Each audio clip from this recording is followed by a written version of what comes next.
그러니까 나토가 중국하고 선을 확실히 긋고 가는 것 같아요, 전 의원님. 나토 회담의 가장 핵심 목표가 뭐냐면 러시아를 구체적인 적으로 규정을 하고 중국도 이제 잠재적 적에서 이제는 실존하는 위협적인 적으로 이제 간주를 하는 것이죠. 자, 그러면 대한민국은 예를 들면 두 군데 중에 한쪽을 선택을 해야 되는 다른 선택의 여지가 없을 때는 물론 이제 군사 안보적 측면에서 이제 동맹국들과 함께 가야 되겠지만 미국이요? 아직 그럼요. 그까지 가지 않은 단계에서 이쪽 편을 들 이유가 있냐 그거죠. 중국과 러시아에서 정말로 우리가 많은 교육들을 하고 있거든요. 특히 중국 같은 경우는 오늘 현재까지 기준으로 하더라도 전체 우리 교육량의 25%입니다. 예, 예. 25%. 수출이 합쳐서? 그다음에 홍콩을 경유하는 것까지 포함하면 30%고 더 중요하게는 아세안 국가들 중에 중국의 입김이 100% 미치는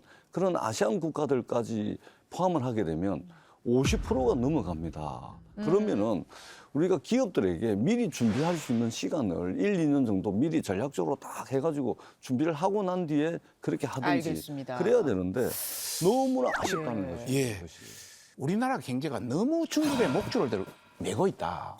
너무 중국에 하다가는 큰일 날 수. 이번에 독일이 러시아 때문에 굉장히 난리가 났지 않습니까? 너무나 에너지를 러시아에 의존하다 보니까 독일에 러시아에 묶여서 아무것도 못하는 입장을 봤기 때문에 정말 우리가 다변화 외교, 다변화 안보, 다변화 경제, 중국 의존도, 미국 의존도에서 벗어나서 유럽도 하나의 어떤 차원의 다변화 경제 차원에서는 굉장히 필요한 차원이다. 대한민국이 냉전의 시대에서조차도 이 경제 영토를 계속해서 넓혀왔습니다. 근데 이번에 나토에 가가지고 지금 중국이라든지 러시아라든지 여기에 대해서 하는 거 보면 70년 동안 넓혀온 경제 영토를 잃고 올 가능성들이 많아졌다. 예를 들어, 잃고 올 가능성이 없죠. 왜냐하면 대통령을 수행해서 갔던 청와대 경제수석 최상목 경제수석이 뭐라 그랬습니까? 기자 간담회를 통해 가지고 중국을 통한 호황의 시대는 끝이 났다.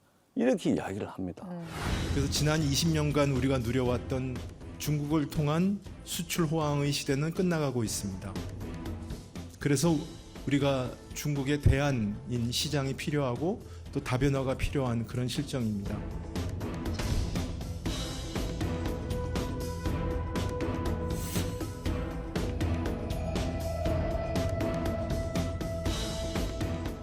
오히려 중국을 더 자극하는 발언을 해가지고 결론적으로는 대한민국의 경제 영토를 잃어버리는 이런 이제 결과가 되는 거죠. 그리고 오늘 현재를 보더라도 보세요. 중국이 우리나라가 지금 수출하고 있는 것 중에 컴퓨터 같은 경우는 중국 수출이 전 세계 수출의 30%입니다.